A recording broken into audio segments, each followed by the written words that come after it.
Essere o dover essere, il dubbio amletico, contemporaneo come l'uomo del Neolitico. Nella tua gabbia 2x3, mettiti Pour con... réaliser votre Jungle Speed perso, vous allez avoir besoin d'une feuille légèrement cartonnée, un peu épaisse, ou du carton tout simplement, une règle, un crayon, une gomme, une équerre. Dans chaque carré va être dessiné le même symbole en fonction du nombre de couleurs que vous choisissez pour votre jeu de Jungle Speed. Si vous choisissez 4 couleurs, vous dessinez le modèle 4 fois puisqu'il sera colorié dans chaque couleur que vous avez choisie. Si vous en choisissez 6, vous le dessinez 6 fois. Et ainsi de suite pour chaque dessin que vous souhaitez mettre dans votre Jungle Speed.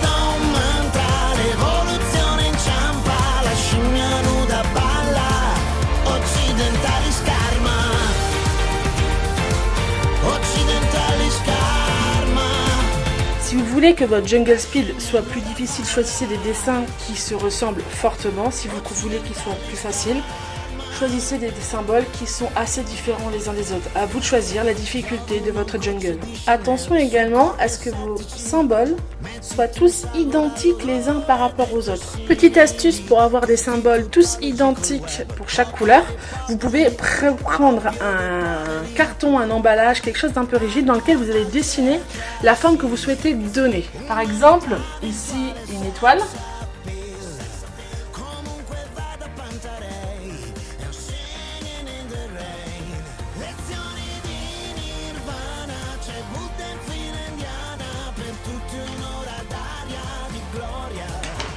Il ne me reste plus qu'à découper sur la ligne et ainsi je vais pouvoir utiliser ce modèle-là pour le reproduire dans chacun de mes carrés. Une fois le patron découpé, il ne vous reste plus qu'à positionner l'étoile dans votre carré,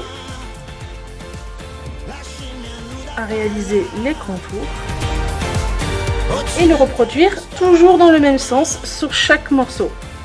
Vous pouvez alors réaliser plusieurs formes qui peuvent être assez similaires, comme par exemple cette forme-là qui pourrait ressembler à celle-ci, mais qui n'est pas tout à fait pareille.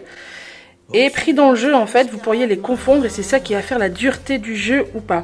Donc ensuite, il ne suffit plus que de faire la même chose, de repasser les contours. Et une fois que vous avez reproduit tous vos motifs au nombre de couleurs que vous avez choisi, il ne reste plus qu'à découper les carrés. Les formes découpées, il ne reste plus qu'à colorier. Et là, vous pouvez du coup choisir les couleurs qui vont être toujours les mêmes. C'est-à-dire que si je choisis 3 couleurs par exemple, chaque forme va être coloriée avec ces 3 couleurs-là. Donc si je colorie celui-là, hop, et ainsi de suite, sur toutes les cartes que je vais réaliser. Une fois les différentes formes coloriées, vous allez avoir votre jeu qui va grossir au fur et à mesure que vous rajoutez des formes. Et au plus vous mettez de couleurs, au plus il y aura aussi de cartes. Une fois qu'il est terminé en termes de coloriage, vous pouvez, pour qu'il dure plus longtemps et jouer plus longtemps avec, le plastifier. Alors pour cela, vous pouvez soit utiliser une plastifieuse électrique avec des fiches plastiques dans lesquelles vous glissez en fait les différentes cartes et après vous découpez. Ou alors pourquoi pas utiliser du plastique pour recouvrir les livres mais qui colle. Je vous conseille quelque chose qui colle parce que ça tiendra vraiment beaucoup mieux au niveau des cartes et pour le jeu. Voilà, sinon vous pouvez aussi le laisser comme ça et profiter du jeu et quand les cartes sont abîmées, en refaire de nouvelles. Amusez-vous bien!